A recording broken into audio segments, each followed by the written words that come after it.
안녕하세요. 김성경 목사입니다. 산돌 성경 읽기 구약편에 오신 것을 환영합니다. 그 첫 번째 시즌으로 오늘부터 우리는 창세기부터 신명기까지 구약의 처음 5권을 함께 읽게 되겠습니다. 이 창세기에서 신명기까지를 우리가 보통 모세오경이라고 부릅니다. 왜냐하면 모세가 기록을 했기 때문입니다. 유대인들은 이 5권의 책을 토라라고 히브리어로 부르는데, 토라라는 말은 가르침이라는 의미의 단어예요. 자, 그 중에 첫 번째 책인 창세기를 오늘부터 시작해 보도록 하겠습니다. 창세기는 모든 것의 시작을 이야기해주고 있는데 크게 두 부분으로 나눌 수 있어요. 우선 1장에서 11장까지 하나님과 세상에 대한 이야기, 그리고 12장부터 50장까지는 하나님과 아브라함 가족과의 이야기가 되겠습니다. 오늘 그중 1장에서 3장까지의 내용을 살펴볼 텐데요. 세상과 인간의 시작, 타락, 그리고 구원 역사의 시작에 대한 이야기입니다. 창세기 1장은 하나님께서 6일 동안 세상을 창조하신 이야기가 담겨져 있습니다. 원문에 맞게 보면은 1장 1절에서 2장 4절 앞부분까지가 한 단락 천지창조 이야기라고 보시면 되겠습니다. 제가 일일이 이야기를 다 설명하지는 않겠고요. 전체 흐름상 중요한 것만 몇 가지 짚어서 말씀드리겠습니다. 우선 첫 번째로는 하나님께서는 세상을 성전과 같은 곳으로 창조하셨습니다. 사람과 함께 하나님이 거하시면서 다스리는 공간으로서 세상을 창조하신 것이죠. 그래서 이 창조 이야기 맨 마지막에 2장 2절을 보시면 하나님이 안식하시니라 라고 되어 있는데, 이 안식하다라는 단어가 히브리어로 샤밧이라는 단어예요. 그런데 이 샤밧이라는 단어는 슈브, 거하다, 앉다 라는 단어에서부터 왔습니다. 세상을 다 만드시고 하나님이 그 가운데 거하심으로써 안식하셨다는 것은 결국 이 세상이 하나님의 성전이다, 이런 의미가 담겨 있다고 보면 되겠습니다. 그리고 두 번째로 창세기에 기록된 창조는 하나님께서 어둠과 혼돈을 몰아내시고 빛과 질서를 세우시며 생명이 살만한 곳으로 만들어 가시는 창조입니다. 그리고 하나님은 세상과 사람을 복받을 존재로 창조하셨어요. 생육하고 번성하고 충만하라. 이 축복은 사람뿐만 아니라 모든 피조물에게 하나님이 주신 복입니다. 그리고 창조 이야기에서 또 정말 중요한 것, 인간이 하나님의 형상으로 창조됐다는 사실입니다. 하나님과 인격적인 사랑의 교제를 나눌 수 있는 하나님의 자녀로 창조됐다는 의미에서 하나님의 형상이기도 하고요. 더 나아가서 하나님처럼 영광을 얻고 아름다움을 창출하며 하나님과 함께 세상을 다스릴 수 있는 존재로서 하나님의 형상이라고 인간은 불리는 것입니다. 그리고 창세기 2장 4절 하반절, 정확하게 말하면 여호와 하나님이 땅과 하늘을 만드시던 날에, 이 구절부터 인간 창조에 대한 세밀한 이야기가 시작이 됩니다. 그런데 어떤 분들은 이런 질문이 있을 수 있어요. 창세기 1장의 창조 이야기와 2장 이야기가 좀 뭔가 다른 것 같은데 어떻게 이해해야 할까요? 창세기 1장과 2장은 전달하려고 하는 각자의 신학적인 메시지가 있고요. 그래서 1장과 2장이 같은 역사를 이야기하지만 각자의 방식으로 서술을 하고 있는 것입니다. 창세기 1장은 고대인들이 신이라고 섬기던 천하 만물이 피조물에 불과하다는 것을 부각시키는 것에 중요한 목표를 가지고 있습니다.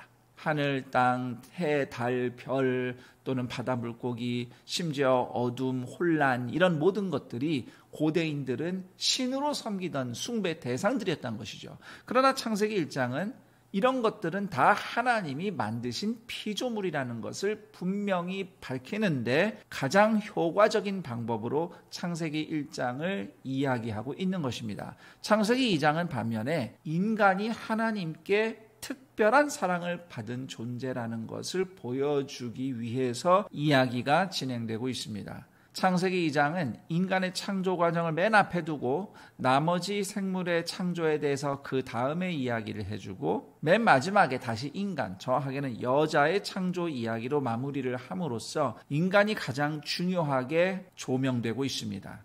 그리고 인간의 특별한 요소를 소개하고 있는데 7절에 보시면 흙으로 만들어진 몸에 불과하지만 하나님이 불어넣으신 생기를 받은 존재가 인간이에요. 그리고 8절 보시면 하나님이 사람을 위해서 특별한 동산을 만드셨고 그 동산 중앙에 생명나무를 두셨습니다. 그래서 사람은 생명나무 열매를 먹으면서 하나님과 함께 영원히 살 수 있는 존재라는 것이지요.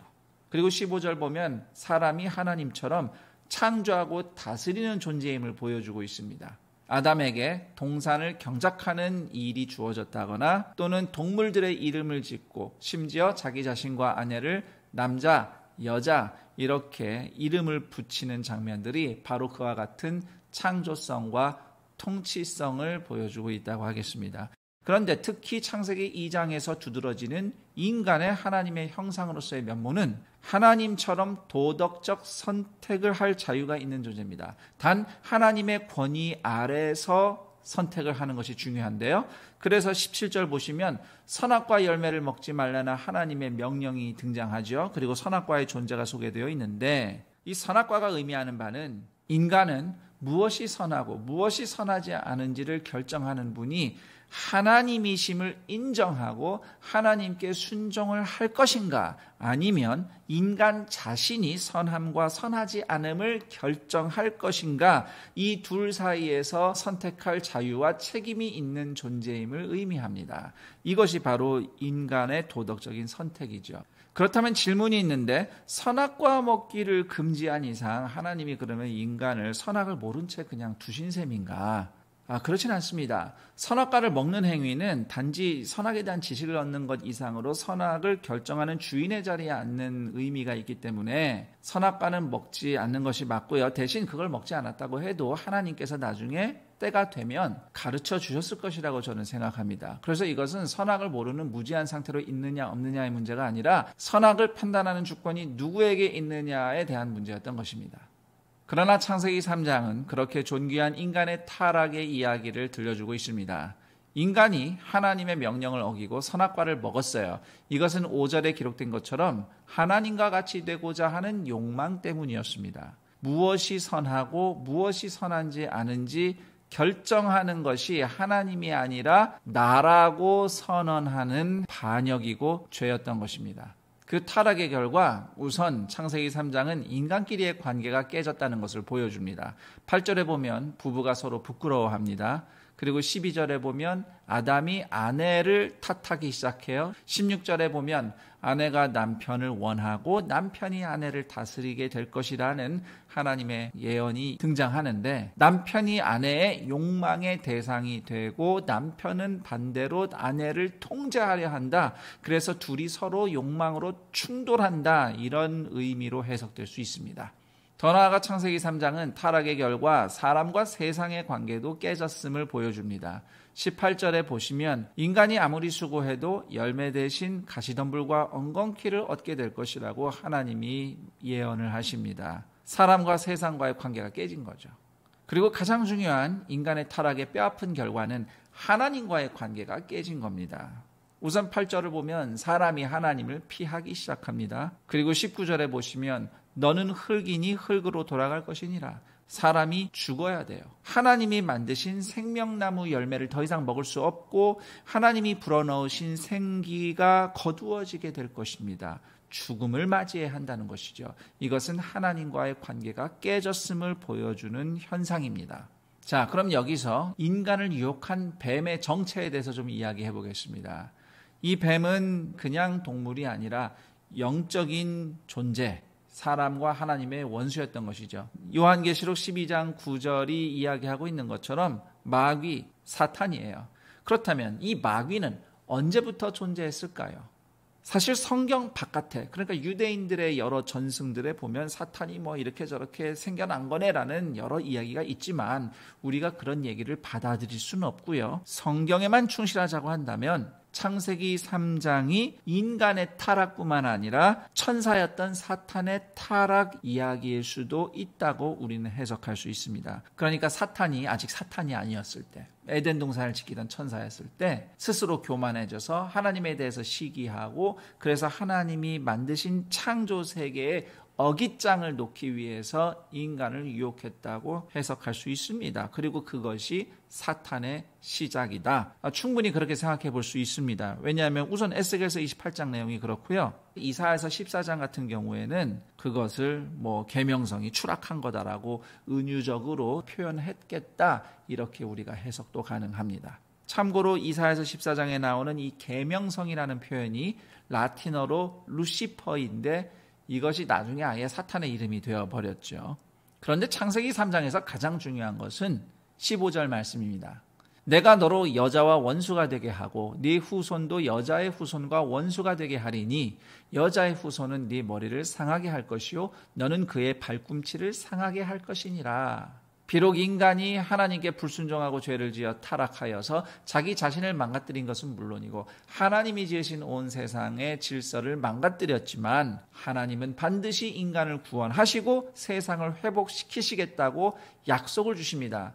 그래서 창세기 3장 15절을 성경에 등장하는 최초의 복음 프로토가스펠이라고 부르기도 합니다. 그런데 그 하나님의 예언을 보시면 여자에게서 난 후손이 반드시 사탄의 머리를 밟을 것이고 사탄은 그 후손의 발꿈치에 상처를 입힐 것이다, 물을 것이다 이렇게 되어 있어요. 여기서 이 상처받은 구원자라는 테마가 등장합니다.